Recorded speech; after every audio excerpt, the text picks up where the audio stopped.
አድዋ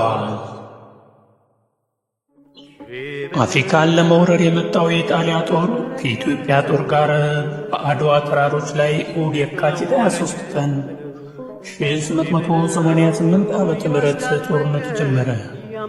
ጦርነቱም ከንጋቱ በ12 ሰዓት ጀምሮ እስከ ማታ ጊዜያት ቆይቶ በኢትዮጵያውያን አሸናፊነት ተጠናቀቀ።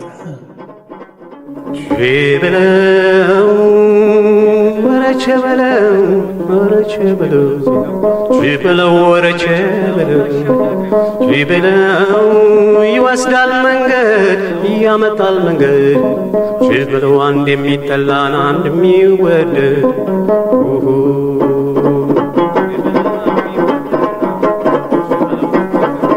ችበለው የእልፍኝ አሽከሮች ችበለው ሲተቋቁሱ ችበለው ጋሻ ጃግሬዎች ችበለው ሲተቋቁሱ ችበለው መሶብ ገዳጆች ችበለው ወዴት ደረሱ ችበለው ይወለድና ችበለውን ከፍንከፉ ችበለው ጋን ይሸከማል ችበለው ከነድብድቡ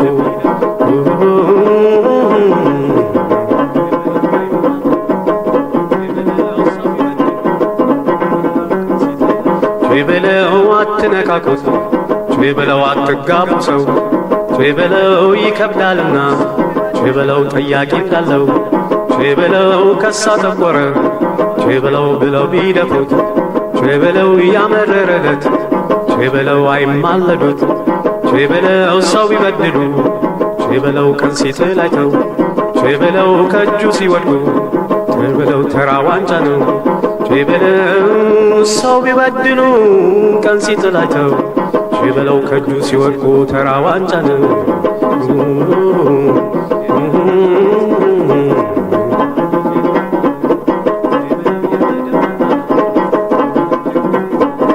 ችበለው ወረ ችበለው ችበለው ወረ ችበለው ችበለው ወረ ችበለው ችበለው ወረ ችበለው ችበለው የሴት ጎስቋላ ችበለው ይስቁባት ችበለው መሃን መስላቸው ችበለው ልጅ የሌላት ችበለው የነደም መላሽ ችበለው የክንዴ እናት ችበለው እስኪ ደርሱላት ችበለው እስካዩላት ችበለው ስሟን የነኩ ችበለው የተዳፈሯት ችበለው ልጇ ቢመጣ ችበለው እመቤት አሏት ችበለው ለጦርነቱ መንስኤ የሆነው 17ኛው አንቀጽ የውጫሌው ስምምነት ነበር። ሆኖም ግን ከዛ በፊት ሁለት ውሎች ነበሩ። እነዚህም የወዳጅነት ውሎች አፄ ዮሐንስን ገለል አድርገው የሸዋውን ንጉሥ ለመያዝ በማሰብ የመጀመሪያው ግንቦት 14 1875 ዓመተ ምህረት ሲሆን አንቀጾቹም የቆንስላ ለውጥን፣ ነፃ ንግድን፣ ነፃ የሃይማኖት ስብከትን ማካሄድን፣ የሁለቱ አገር ዜጎች በሌላው ሀገር በነፃ መንቀሳቀስ የሚሉ አንቀጾች ነበሩ። ሆኖም ግን በቅንነት ኢትዮጵያውያን ይዋዋሉ እንጂ የሚጠቅመው ለኢጣሊያኖች ነበር። እነሱ በኢትዮጵያ እንደፈለጉ እንዲንቀሳቀሱ፣ ሃይማኖት እንዲሰብኩ የሚፈልጉትን የኢትዮጵያን ሁኔታ አቋም ለማወቅ የሚረዳቸው እንጂ ለኢትዮጵያኖች ጥቅም አልነበረውም። የእኛ ቄስ ሰባኪዎች፣ የእኛ ነጋዴዎች በሮምና በሚላን ሂደው እንደማይሰብኩና እንደማይነግዱ ይታወቃል። በዚህ ውል አንቀጽ 12 እና 13 ለውጫሌ ውል መንደርደሪያ ሆኖ ነበር።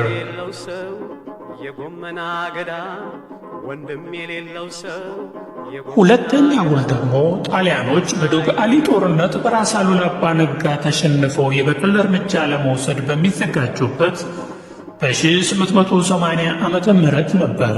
ያን ጊዜ እንዳሁኑ አፄ ዮሐንስ እና ልጃቸው ራስ መንገሻ እንዲሁም የሸዋው ምኒልክ ሰዎች እርስ በርስ ጦርነት ላይ ነበሩ።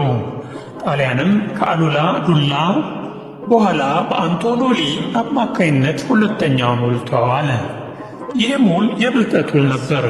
ጣሊያን ከአፄ ዮሐንስ ጋር መዋጋታችን ካልቀረ ከሸዋው ንጉሥ ጋር በመደራደር አፄ ዮሐንስን ለብቻ በተናጠል ለመግጠም ምኒልክ ገለልተኛ እንዲሆኑ 5000 ሬሚንቶን ጠመንጃ ሊሰጡት ተስማሙ።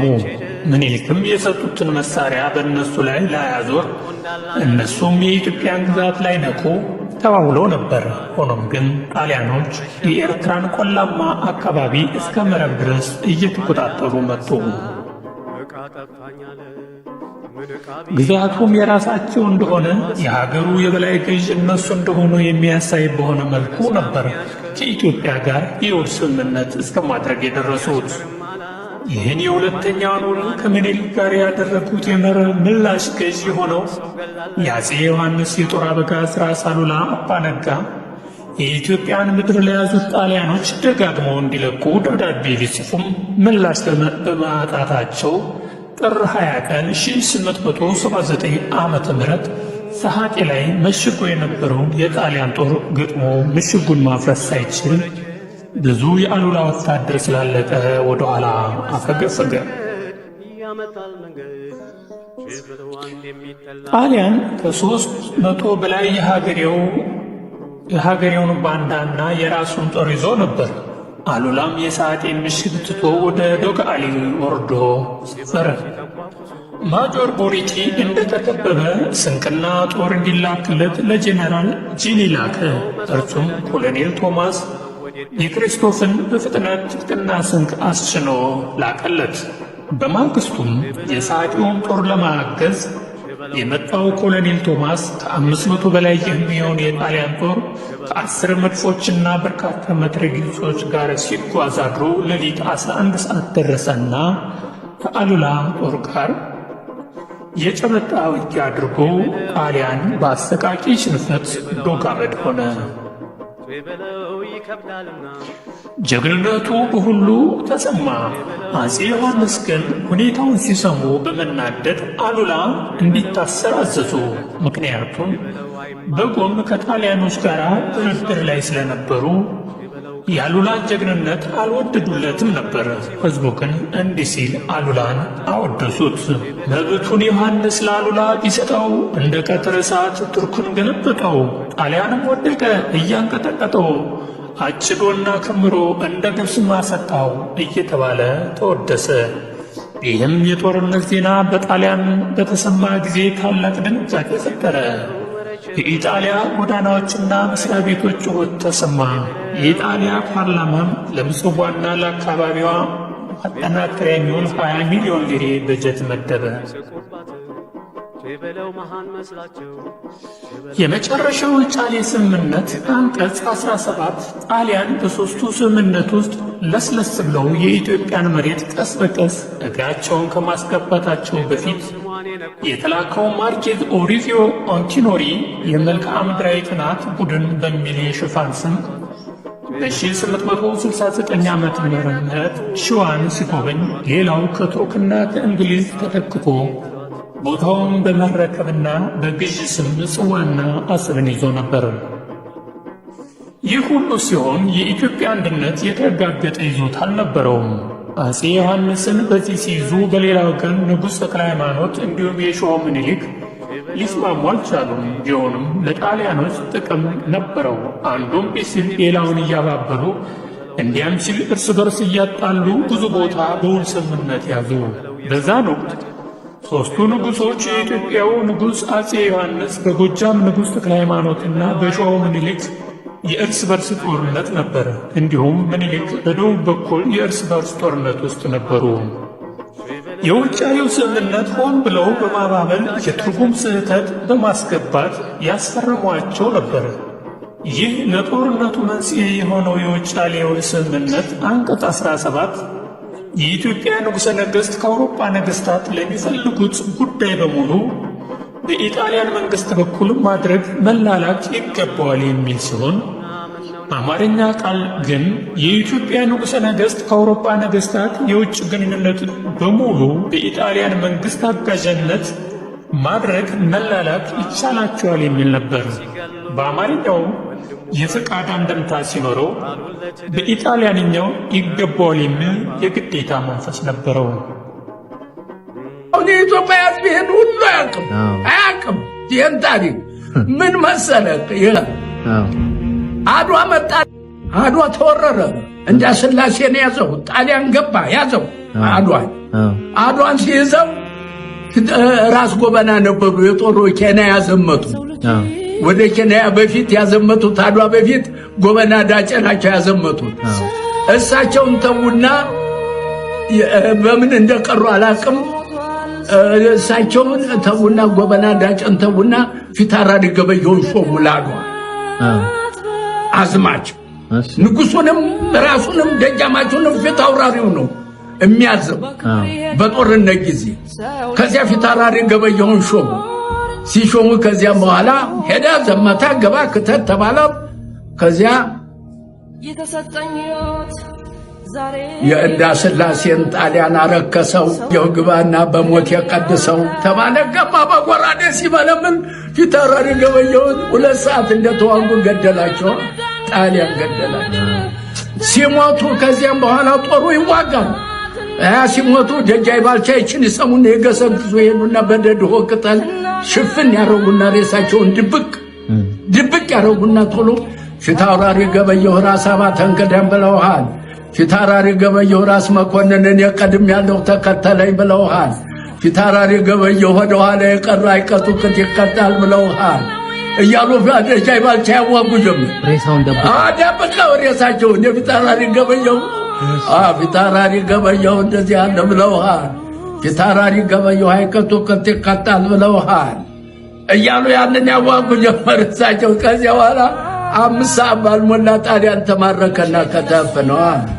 ድል ሆነና ተማርኮ ሲመጣ ፊታውራሪ ገበየሁ ሬሳ ሲያወድቋል ሲያደርቋል። እንዲህ ጌታችን ሞቶ የምን ምርኮኛ ነው በለው በጎራዴ ያለ ምርኮኛው ያዙትና ምርኮኛውን በለው ጎራዴ። እኛ ጌታችን ሞቶ ምን እንትን ነው አልበል ያበቃል። አፄ ምኒልክ አንድ ምርኮኛ እንዳይገደል ከዚያም በኋላ ፎክር ተባለ። ገበየሁ ቢሞት ተተካ ባልቻ፣ መድፍ አገላባጭ ብቻ ለብቻ የተባለ ይሄ ነው።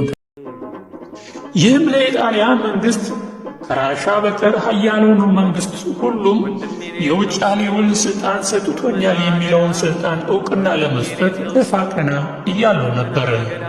በሀገር ውስጥ ደግሞ በሰሜን ከአፄ ዮሐንስ ጀምሮ ቦታዎችን በማስፋፋት በማደላደል በደቡብ ንጉሥ ምኒልክን በአንቀጽ 17 በጣሊያንኛ ትርጉሙ እንዲቀበል አንቶኖሊ በዲፕሎማሲ የጣሊያን መንግስት ወክሎ አዲስ አበባ ገብቶ በንጉሱና በመኳንንቱ ፊት ቀርቦ አንቀጽ 17 የያዘውን ይህን ስምምነት እንድትቀበሉ እምቢ ካላችሁ ግን ጦርነት መነሳቱን እንድታውቁ እያለ ድምፁን ከፍ አድርጎ ሳስፈራራ እቴጌ ጣይቱ በንዴት ተነስተው እኛ ለራሳችን እንበቃለን፣ የእናንተን የበላይ ጠባቂነት አንፈልግም፣ አንፈራችሁም አሉ።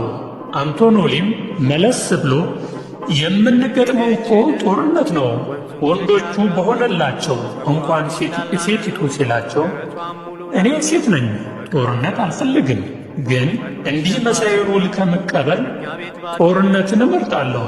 የኔም ሴትነትና ያንተን ወንድነት የሚለካው እዚያው ጦር ሜዳ ነውና እንዳትቀር ብለው አሳፍረው ላኩት። ንጉሥ ምኒልክም በየካቲት ወር 1885 ዓመተ ምህረት የውጫሌን ውል ሲሽሩ ጣሊያኖች የሀገሩን ተወላጅ በማባበልና እንዲያም ሲል በጉልበት የሀገሩን ሁኔታ ካወቁና ከተደላደሉ በኋላ የኤርትራ ገዥ የሆነው አንቶኒዮ ቫልዴሴራ የአካባቢው ሰዎች ወደ ራሱ አሸፍቶ ለጦርነት ተዘጋጁ። መስከረም 1888 መረብን ተሻግረው ትግራይን ወረሩ። ንጉሥ ምኒልክም ዙፋናቸውን ለአጎታቸው ለራስ ዳርጌ አብረዋቸው የደቡብ ሹማምንት እነ አባ ጅፋር እንዲጠብቁ አደራ ሰጥተው ለማይቀረው ጦርነት የክተት አዋጅ መስከረም 7 ቀን 1888 ዓመተ ምህረት ለሕዝቡ የክተት አዋጅ አስተላለፉ። ልዑል እግዚአብሔር በቸርነቱ እስካሁን ጠላት አጠፍቶ አገር አስፍቶ አኖረኝ። አሁንም ሀገር የሚያጠፋ ሃይማኖት የሚለውጥ ጠላት ልዑል እግዚአብሔር የወሰነልንን ባህር አልፎ መጥቷል። እኔም የሀገሬን ከብት ማለቅ የሰውን መድከም አይቼ ዝም ብለው እያለፈ እንደ ፍልፈለ መሬት ይቆፈር ጀመር። አሁን ግን በልዑል እግዚአብሔር ረዳትነት ሀገሬን አሳልፌ አልሰጠውም። የአገሬ ሰው አሁን ቀደም የበደልኩህ አይመስለኝም።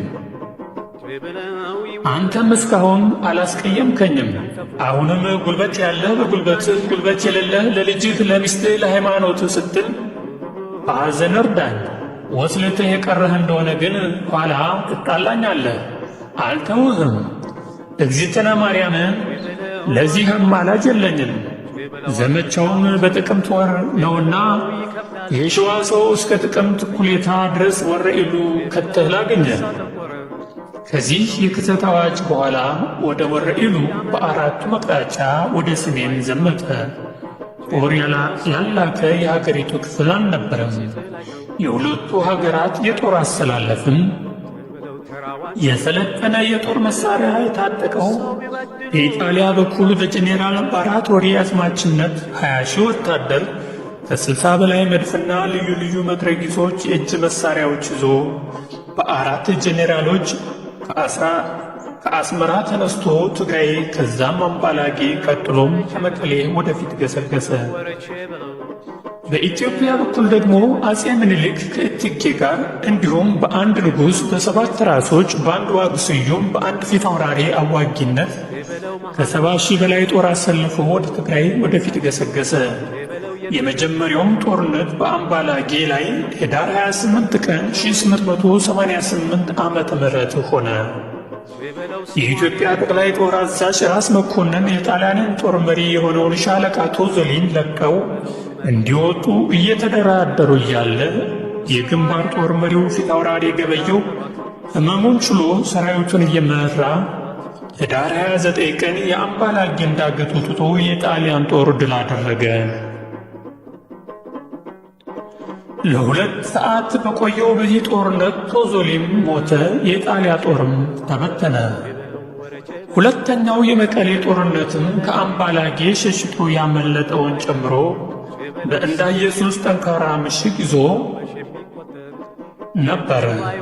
በንጉሠ ነገሥቱ የሚመራው ጦር ምሽጉን ለመስበር ሞክሮ ስላልሆነለት ጦሩን ከቦ ድጋፍና ስንቅ እንዳያገኝ አገደው። ራስ መኮንንም ለኮሎኔል ጆሴፔ ጋሊያኖ ይህን ያስከውን ስፍራ ለቀህ ወደ ኋላ እንድትመለስ በወዳጅነት አሳስብሃለሁ፣ ካለዚያ ግን የማጆር ቶዞሊ ዕድል እንዳያገኝህ ብለው ላኩበት። እሱ ግን ለመልቀቅ አልቻለም። ጦርነት ቢፈልጉም እኔ ዘንድ ብዙ መድፍና መሳሪያ እንዳለ ይወቁ ብሎ ላከባቸው። የእቴጌ ጦርም ጣሊያን ውሃ ያገኘበት የነበረውን የውሃ ምንጭ ዘግቶ ይዞባቸው ስለነበር ተቸገሩ። ከመሸገበት ሆኖ ለረጅም ሰዓት ቢዋጋም በውሃ ጥም ምክንያት ምሽጉን ሊለቅ ተገደደ። በምኒልክና በኢጣሊያው ልዑል ፊልተር መካከል በተደረገ ስምምነት የኢጣሊያ ጦር ሳይበተንና ትጥቁን ሳይፈታ ይባስ ብሎ ለጓዙ የሚሆን በቅሎና አጋስስ ተሰጥቶት ምሽጉን ለቆ ወጣ። ምኒልክ በዚህ ውሳኔያቸው ብዙዎችን ግራ ያጋባ ድርጊት ሲሆን የጣሊያኖችን ልብ በልቶ ጦርነቱን በሰላም ለመጨረስ ያሰበ ቢመስልም ጣሊያኖች ግን ጭራሽ ተጠናከሩ እንጂ ምንም የተለወጠ ነገር አልነበረም። ከዚህ ላይ አንዳንድ ጸሐፊዎች ምኒልክ በዚህ ስምምነት በርከት ያለ መድፍና የጦር መሳሪያ ለማግኘት ችለዋል ይላሉ። ከአምባላጌና ከመቀሌ ጦርነት በኋላ ሁሉም ጉዟቸውን ወደ አድዋ አደረጉ። የኢትዮጵያ ጦር የኢጣሊያ ጦር ከምሽጉ ወጥቶ ጦርነት የሚጀምርበትን ቀን ይጠባበቅ ጀመር። ምክንያቱም የሰራዊቱ የስንቅ ሁኔታ አሳሳቢ ስለሆነ በስንቅ ምክንያት ሰው እንዳይበተን ስለፈሩ ነበር። አድዋ ላይ የኢጣሊያ ዋና የጦር አዝማቾች ጄኔራል ኦሪስቴ ባራቶሪ የቀረውን ሰራዊት በአራት ከፍሎ በአንደኛው ክፍል ጄኔራል አርሞንዲን፣ በሁለተኛው ክፍል ጄኔራል ዲቦራ ሚዳን፣ በሦስተኛው ክፍል ጄኔራል አልበርቶኒን፣ በአራተኛው ክፍል ጄኔራል አሌናን አደራጅቶ የጦር ካርታ አዘጋጅቶ በአራቱም አቅጣጫ አሰለፋቸው። በአድዋ ግንባር የዘመተው የጦር ከ20 ሺህ በላይ ሲሆን ዘመናዊ መሳሪያና ከ60 በላይ መድፎችም ነበሩት። በኢትዮጵያ በኩል ደግሞ ንጉሥ ምኒልክ አድዋ አጠገብ በአዲ ላህላይ በኩል 30,000 ጦር፣ እቴጌ ጣይቱ አብረው 3,000 ወታደር፣ ፊታውራሪ ገበየሁ በማይጓጓ በኩል ከ6,000 ወታደር ጋር፣ ንጉሥ ተክለ ሃይማኖት በማይጓጓ አቅራቢያ 3,000 ወታደር ይዘው፣ ራስ ሚካኤል በሰናይ ጸባኦና በእንዳ ሚካኤል ከ8,000 ወታደር ጋር፣ ልዑል ራስ መኮንን በአዲ አቦን ከ8,000 ሰራዊት ጋር፣ ራስ መንገሻ ዮሐንስ፣ ራስ አሉላ አባ ነጋና ራስ ሀጎስ በአንድነት 3,000 ሰራዊት ይዘው በሽዩቶ በኩል፣ ዋክስዩም ቧንጉል በሽዩቶ በኩል 6,000 ሰራዊት ይዘው፣ ራስ ወሌ በማይ ደልአንታ 3,000 ጦር ሰራዊት ይዘው፣ ራስ መንገሻ ከቲከም ከ3,000 ወታደር ጋር ተሰልፈዋል። የካቲት 2 ቀን 1888 ቅዳሜ ሌሊት በኢጣሊያ ጦር ሰፈር የነበሩ የመረጃ አቀባዮች ሾልከው ወደ አድዋ በመገስገስ ያለውን የኢጣሊያ ጦር አቋም ገልጸው ነገ ወደዚህ ሊመጣ መዘጋጀቱን ተናገሩ። የኢትዮጵያ ጦርም በጉጉት ሲጠብቅ አድሮ የኢጣሊያው ጦር ጠቅላይ አዛዥ ጄኔራል ኦሪስቶ ሞሪቶሪ የካቲት 23 ቀን ድንገተኛ አደጋ ለመጣል ጦሩን አንቀሳቀሰ። ይህን ያደረገበት ምክንያት ኢትዮጵያኖች ዕለቱ እሁድ ስለሆነ አንድም ድርብ በዓል ጊዮርጊስ ስለሆነ በዓል ሲያከብሩ በድንገት እደርስባቸዋለሁ ብሎ አስቦ ነበር። ሆኖም ግን ጊዮርጊስ ፈረደባቸው። እንዲህ አይነቱን ውሳኔ እንዲወስን ያደረጉት በራስ አሉላ አማካይነት ለምኒልክ መረጃ የሚያቀብሉት ባሻይ አውዓሎም ያሉ የውስጥ አርበኞች ነበሩ። በዚህ ጦርነት በኢትዮጵያ በኩል የጦር አበጋዞች ራስ መኮንን፣ ራስ ሚካኤል፣ ራስ መንገሻና ንጉሥ ተክለ ሃይማኖት ሲሆኑ ጦርነቱን የጀመረው ፊታውራሪ ገበየሁ ነበር። በኢጣሊያ በኩል የነበሩት የጦር ጄኔራሎች ጄኔራል ጁሱፔ ኤሌና፣ ጄኔራል ቪሪዮ ዲቦርሜዳ፣ ጄኔራል ጁሱፔ አርሞንዲና ማቲኦ አልበርቶኒ ነበሩ። በመቀሌው ጦርነት የኢትዮጵያ ወታደሮች ከምኒልክ ትእዛዝ ውጭ በራሳቸው መንገድ በጀግንነት በከፈቱት ውጊያ ብዙዎቹ ስለሞቱ ምኒልክና ጣይቱ ራስ መኮንንን በግልጽ በሰራዊቱ ፊት ከጣሊያኖች ጋር ተስማምተዋል። ኮሎኔል ጋሊያኖ ምሽጉን እስኪሠራ ጊዜ ሰጥተኸዋል። እኔ ከኢትዮጵያ እንዲወጣ የላኩት የፊልተር የተባለውን ጠላት በሰፈርህ አስቀምጠዋል ብለው ወቀሷቸው። ራስ መኮንንም ታማኝነትን ለመግለጽ ምን ላድርግ ብለው በጠየቁ ጊዜ አንተው ጊዜ ሰጥተህ የመቀሌን ምሽግ እንዳስመሸከው ሁሉ አንተው ራስህ አስወጣው ብለው ሲናገሯቸው ወዲያው እሺ ብለው ምክር ይያስተባልና ምክር ተያዘ። እነ ፊታውራሪ ገበየሁና ሌሎችም የአርበኞቹ ጦር እየተከታተሉ ዋናው ጦርነት ተጀመረ። ጄኔራል አልበርቶኒ የሚተኮሰው ጠመንጃና መድፍ ስላለቀበት ሻርፕዲል የተባለው ኃይለኛ ቦምብ እንዲተኮስ አዘዘ። አርበኛውም ከ1000 እስከ 1500 ሜትር ርቀት ተጠግተው ሲዋጉ ብዙ ሰራዊት አለቀባቸው። ወደ ኋላ ማፈግፈግ ሲጀምሩ የአምባላጌውን በር የሰበረው ፊታውራሪ ገበየሁ ጦራቸውን ይዘው ከፊት ሆነው እየመሩ ወደ ተፋፋመው ጦርነት ገቡ። ከአምባላጌ የተረፉ ወታደራቸው ተከተላቸው። በዚህ ጊዜ በሁለቱ መካከል የሚደረገው ጦርነት ከልክ ያለፈ ሆነ። ጄኔራል አልበርቶኒም ተጠባባቂው ባታሊዮን እንዲመጣ አዘዘ። በዚህ ጊዜ የእቴጌ ጦር 6 ሃቺስ የተባለውን መድፍ ከተዋጊው 3000 ሜትር ርቀው ተጠባባቂውን ጦር ገድበው ያዙት። ሆኖም 7ኛው ባታሊዮን ጦር ተኩሱን ተቋቁሞ ወደ ኋላ 1 ኪሎ ሜትር እንዲያፈገፍጉ አስገደዳቸው። ፊታውራሪ ገበየሁ ሁኔታውን አይተው ወደ ጦሩ ፊታቸውን አዙረው ገበየሁ በምን አኳኋን እንደሞተ ወደ ሸዋ በሕይወት የሚመለሱት ይናገሩ ብሎ ወደ ጣሊያኖች ገብተው ሲዋጉ እና ሲያዋጉ ቆይቶ ብዙ ጀብድ ከፈጸሙ በኋላ በመትረየስ ተመትተው ኪዳነ ምሕረት በር ላይ ወደቁ። በሦስት መስመር ያጠቃ የነበረው የጣሊያ ጦር በተለይ በጄኔራል አልበርቶኒ የሚመራው ብርጌድ በካርታ ንባብ ስህተት ምክንያት ከሁለቱ ብርጌዶች ተነጥሎ ስለተገኘ ለጥቃት ተጋለጠ። አልበርቶኒን ለማዳን የሄደው የዲሞራ ሜዳ ጦርም መንገድ በመሳሳቱ ሜዳ ላይ ቀረ። በሀገር ፍቅር ሲታገል የነበረው የኢትዮጵያ ሰራዊት በጦር ስልትና ቅንጅት ከጠላት የተሻለ ስለነበር እና ጊዮርጊስም አብሮ ስለረዳው ብዙ ሰው ቢያልቅም ለማሸነፍ በቃ። አፍሪካን ለመውረድ የመጣው የኢጣሊያ ጦር ከኢትዮጵያ ጦር ጋር በአድዋ ተራሮች ላይ እሁድ የካቲት 23 ቀን 1888 ዓመተ ምህረት ከንጋቱ በ12 ሰዓት ላይ የተጀመረው ማለዳ ተነስታ ዕቃ ጠፋኛለ ምን ዕቃ ቢሏት ጦርነት ቀኑን ሙሉ ውሎ ወደ ማታ ድሉ ሙሉ ለሙሉ ለኢትዮጵያውያን ሆነ። በኢትዮጵያውያን አሸናፊነት ተጠናቀቀ። በጦርነቱም ከወራሪው ጠላት በኩል 7000 ወታደሮች ሲሞቱ 1500 ቆስሎ 3000 ተማረከ። ከኢትዮጵያም በኩል እስከ 6000 የሚገመቱ ሲሞቱ 8000 የሚሆኑ እንደቆሰሉ ይገመታል። ኢትዮጵያ ለዘላለም ትኑር። ፈጣሪ ከሁላችን ጋር ይሁን፣ አሜን።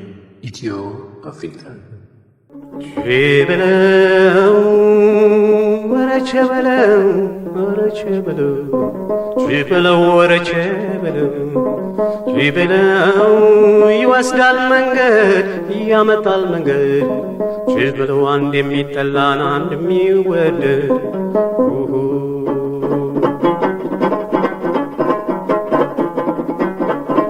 ቼበለው የእልፍኝ አሽከሮች ቼበለው ሲተኳኩሱ ቼበለው ጋሻ ጃግሬዎች ቼበለው ሲተኳኩሱ ቼበለው መሶብ ገዳጆች ቼበለው ወዴት ደረሱ ቼበለው ይወለድና ቼበለውን ከፍንከፉ ቼበለው ጋን ይሸከማል ቼበለው ከነድፍድፉ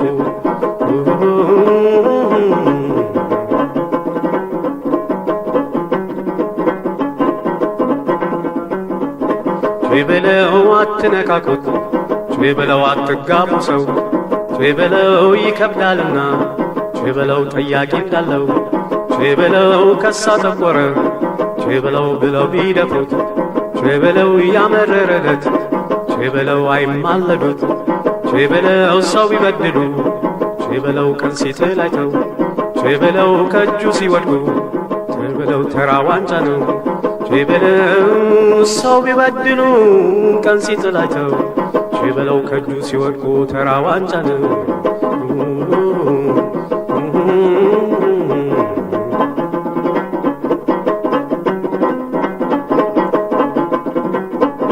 ቼበለው ወረቼ በለው ቼበለው ወረቼ በለው ቼበለው ወረቼ በለው ቼበለው ወረቼ በለው ቼበለው የሴት ጎስቋላ ቼበለው ይስቁባት ቼበለው መሃን መስላቸው ቼበለው ልጅ የሌላት ቼበለው የነደም መላሽ ቼበለው የክንዴ እናት ቼበለው እስኪ ደርሱላት ቼበለው እስካዩላት ቼበለው ስሟን የነኩ ቼበለው የተዳፈሯት ቼበለው ልጇ ቢመጣ ቼበለው እመቤት አሏት ቼበለው ስሟን የነኩ የተዳፈሯት ቼበለው ልጇ ቢመጣ እመቤት አሏት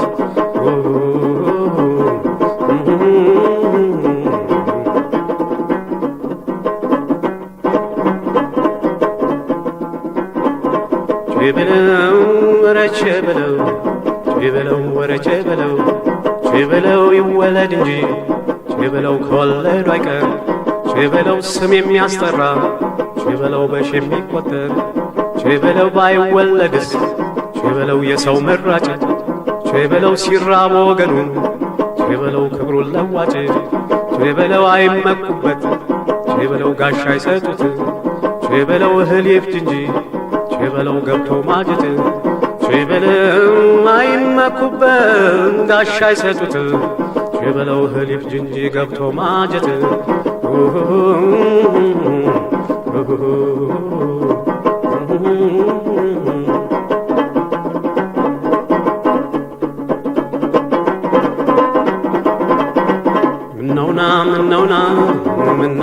ምነውና ባየኸው ጎዳና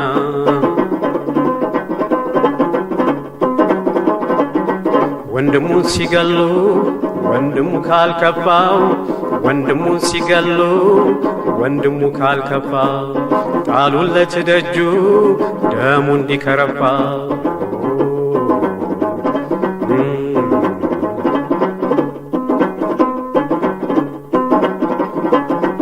ወንድም የሌለው ሰው የጎመና አገዳ ወንድም የሌለው ሰው የጎመና አገዳ ወገኑን አይጠቅም ጠላቱን አይጎዳ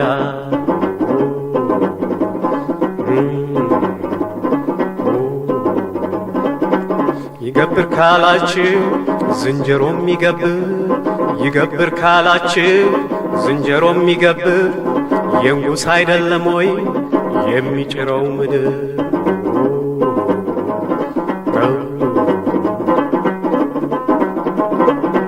ምነው ከሳህ ጠቆርክ ይለኛል ባላገር ምነው ከሳህ ጠቆርክ ይለኛል ባላገር የሆዴን አውጥቼ ለስንቱ ልናገር